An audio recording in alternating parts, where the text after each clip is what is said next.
Assalamualaikum warahmatullahi wabarakatuh. Perkenalkan, nama saya Put Meilani dari Prodi Ilmu Komunikasi di penjurusan Marketing Communication dengan NIM 32802100079. Di kesempatan kali ini saya akan memaparkan materi berkaitan dengan karakter kepemimpinan. Baik, ada 3 konsep materi yang akan saya bahas. Yang pertama yaitu karakter kepemimpinan menurut Trijak Sasono. Yang kedua yaitu 3 aspek kepemimpinan. Yang ketiga yaitu konsep Al-Imamul Qadimul Ummah yang meliputi hati yang melayani, kepala yang melayani, dan tangan yang melayani. Menurut pendapat Trijak Sasono, fenomena karakter kepemimpinan yang mencakup 3. IQ, Intelligent Quotient, EQ, Emotional Quotient, dan SQ, Spiritual Quotient. Pemimpin yang efektif harus memiliki lebih dari sekedar kecerdasan intelektual atau yang sering kita sebut IQ. Pemimpin yang kuat dan berpengaruh juga harus memiliki kecerdasan emosional dan kecerdasan spiritual. Berikut penjelasan lebih lanjut mengenai ketiga aspek ini. Yang pertama, saya akan membahas mengenai IQ terlebih dahulu.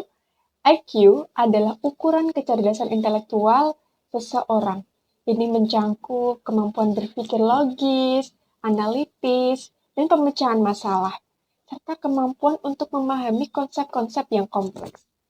IQ dapat membantu pemimpin dalam membuat keputusan yang lebih rasional dan strategi yang cukup baik, tetapi tidak cukup untuk mengelola hubungan interpersonal dan menginspirasi orang lain.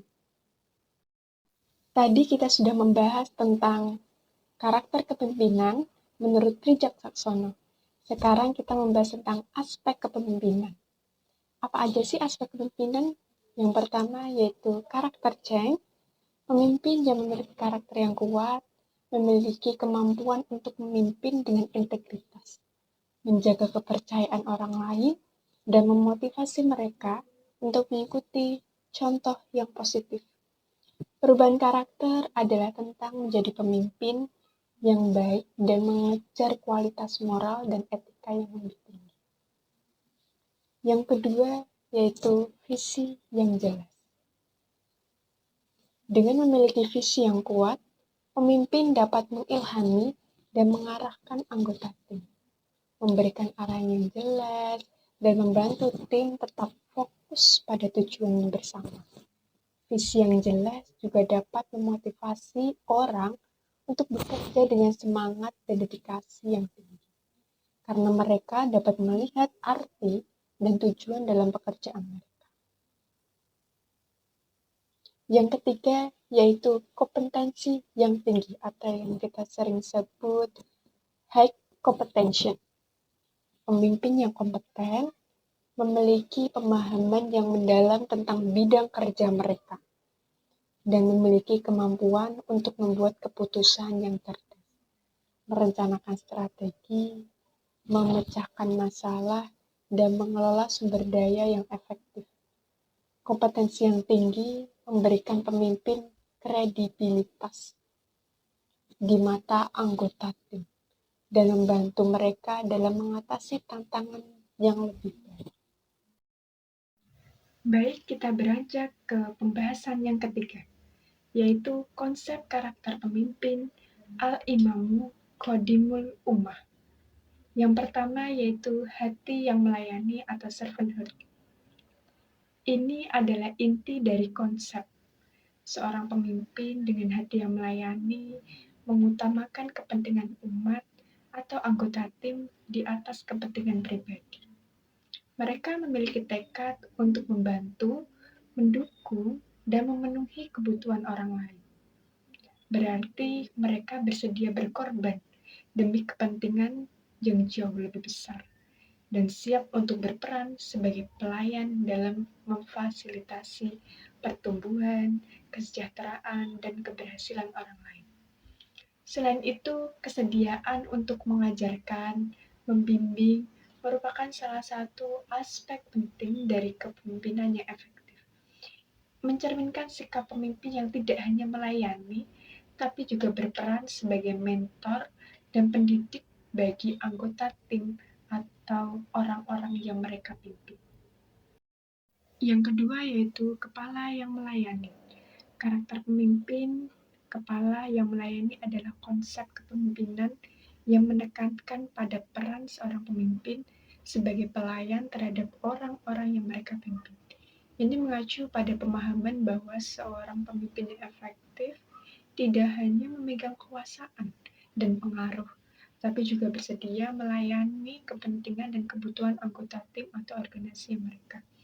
Salah satunya yaitu dua aspek mengenai visi misi yang melekat di kepala pemimpin, yaitu visionary role dan implementation.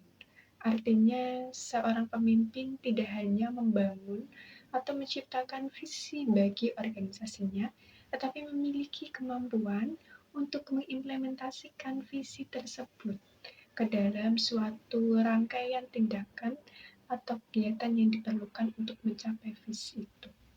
Kemudian yang terakhir yaitu tangan yang melayani.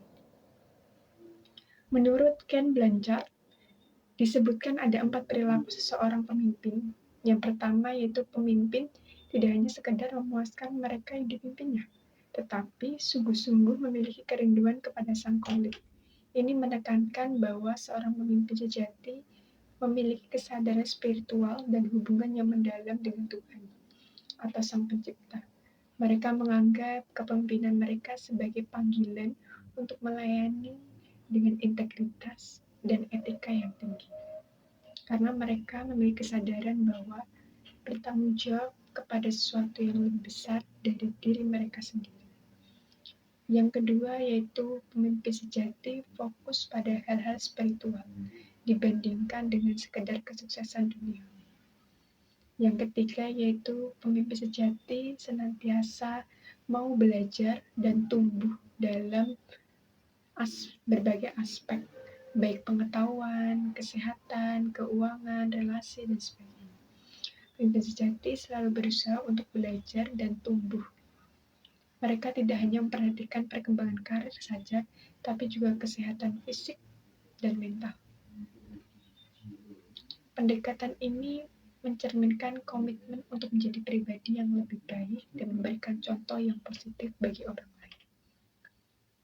Seorang pemimpin yang efektif adalah pemimpin yang responsif, menghormati dan mendengarkan. Pemimpin yang responsif yaitu mendengarkan anggota tim atau bawahannya.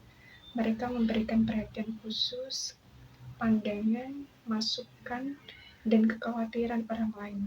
Ini menciptakan lingkungan kerja yang dihargai dan dihormati. Yang kedua, pemimpin yang responsif tidak mengabaikan masalah atau tantangan yang muncul. Mereka bersedia mengatasi masalah dengan solusi yang tepat. Ini membantu dalam mencegah masalah menjadi lebih besar dan mengganggu produktivitas. Yang ketiga yaitu menginspirasi kepercayaan. Responsivitas membantu membangun kepercayaan antara pemimpin dan anggota tim. Ketika orang merasa bahwa pemimpin ini mereka akan merespon dan bertindak ketika diperlukan saja, mereka akan lebih cenderung mempercayai pemimpin tersebut. Kemudian mengatasi ketidakpastian. Dalam situasi yang tidak pasti atau berubah-ubah, pemimpin yang responsif dapat memberikan arah yang lebih jelas. Mereka mampu menyesuaikan rencana dan strategi yang cepat untuk menghadapi perubahan yang tidak terduga, serta mampu menghargai kebutuhan individu. Pemimpin responsif ini memiliki kebutuhan tujuan dan preferensi yang berbeda. Mereka bekerja untuk memahami dan memenuhi kebutuhan individu yang dapat meningkatkan motivasi dan kinerja anggota tim. Baik, itu saja pemaparan karakter kepemimpinan yang saya bahas. Terima kasih perhatiannya. Jika ada salah kata, saya mohon maaf. Waalaikumsalam warahmatullahi wabarakatuh.